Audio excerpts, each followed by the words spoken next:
सरू का बचपन खुशियों से भरा था। वो इंडिया के एक छोटे से गांव में रहता था।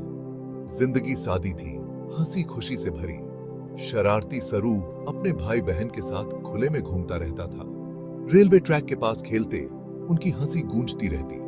उनकी माँ गरीब होते हुए भी उन पर प्यार लुटाती थी।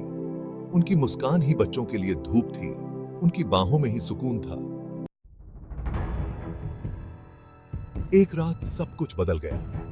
5 साल का सरू रेलवे स्टेशन पर अपने भाई से बिछड़ गया। वो गलत ट्रेन में चेहरच गया, अपने भाई को ढूंढने की आस में। घंटे दिनों में बदल गए। जैसे जैसे वो घर से दूर जा रहा था, उसके छोटे से दिल में डर घर करता गया। आसपास के चेहरे अनजान थे, भाषा समझ नहीं आती थी। उसकी मासूम दुनिया बिखर चुकी थी। ट्रेन सरू को कोलकाता ले आई, एक ऐसा शहर जो जिंदगी से भरा था। हर कोने में रौनक थी, हर गली में चहल पहल। लेकिन छोटे से सरू के लिए यह एक पथरीला जंगल था। ऊंची इमारतें और भीड़ भाड़ उसे डराती थीं। अकेला और डरा हुआ वो भरी सड़कों पर भटकता रहा। भूख उसे सताती रही।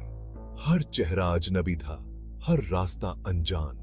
वो खाने के लिए भीख मांगता, फुटपाथ पर सोता और हर रात ठंड से कांपता।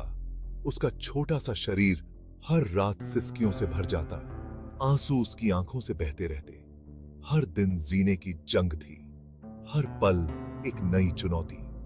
कोलकाता की सड़कें, जिन्हें खुशियों का शहर कहा जाता है, सरू के लिए बस डर और निराशा लाईं। उसकी आंखों में बस एक ही सवाल था, क्या कभी यह दुहक खत्म होगा? किस्मत को कुछ और ही मंजूर था। सरू की जिंदगी ने एक नया मोड़ धक लिया। सरू को एक अनाथालय में आसरा मिला, जहां उसने अपने बचपन के कुछ साल बिताए। जल्द ही ऑस्ट्रेलिया में एक प्यारे से कपल ने उसे गोद ले लिया। यह उसके जीवन का एक नया अध्याय था। उसके नए माता पिता उसकी जिंदगी की डोर बन गए। उन्होंने उसे हर कदम पर सहारा दिया।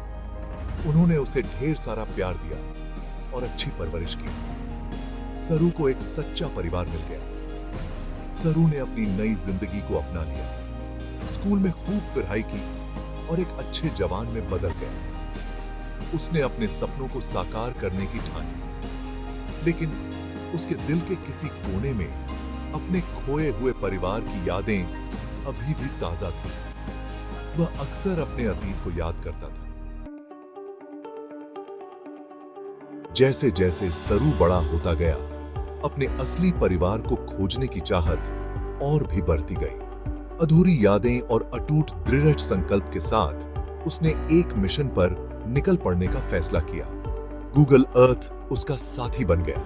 उसने अनगिनत घंटे बिताए, ट्रेन के रास्तों को ध्यान से देखते हुए, सैटेलाइट तस्वीरों को समझते हुए। उसने हर सुराग, हर संभावना को टटोला, खुद से किए एक वादे के साथ, एक दिन फिर से अपनी मां का चेहरा देखना है।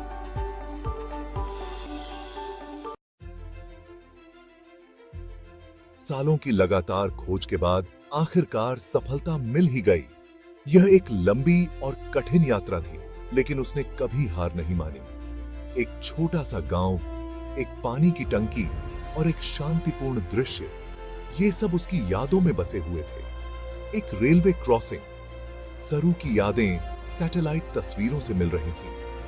हर तस्वीर उसे अपने बचपन की ओर खींच रही थी। वो इंडिया के लिए उड़ान भरी, अपने दिल में उम्मीद और आंखों में सपने लिए। उसका दिल खुशी और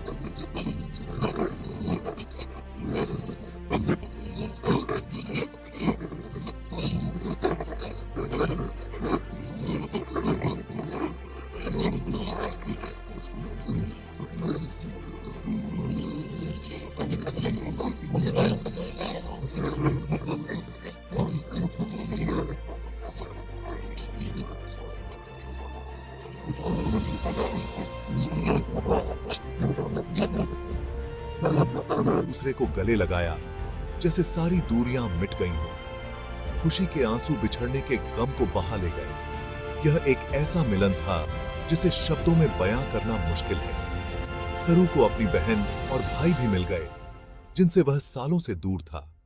उनका रिश्ता समय और दूरी से अटूट रहा। यह एक ऐसा बंधन था जिसे कोई भी तोड़ नहीं सकता था। सरू का सफर इंसानी जज्बे की एक मिसाल है। यह दिखाता है कि अगर आप सच्चे दिल से कुछ चाहते हैं तो उसे पाने का रास्ता मिल ही जाता है। यह हमें बताता है कि उम्मीद कभी नहीं छोड़नी चाहिए, चाहे हालात कितने भी मुश्किल क्यों न हो। अपने विश्वास को थामे रखना चाहिए। विश्वास ही वह ताकत है जो हमें आगे बढ़ने की प्रेरणा देती है। ये प्यार की कहानी है जो सीमाओं और समय से परे है, जो हमें सिखाती है कि सच्चा प्यार कभी नहीं हारता। हर उस खोई हुई आत्मा के लिए उम्मीद की किरण जो अपने घर वापस जाने की राह तक रही है। यह कहानी हमें याद दिलाती है कि घर वही है जहां दिल है।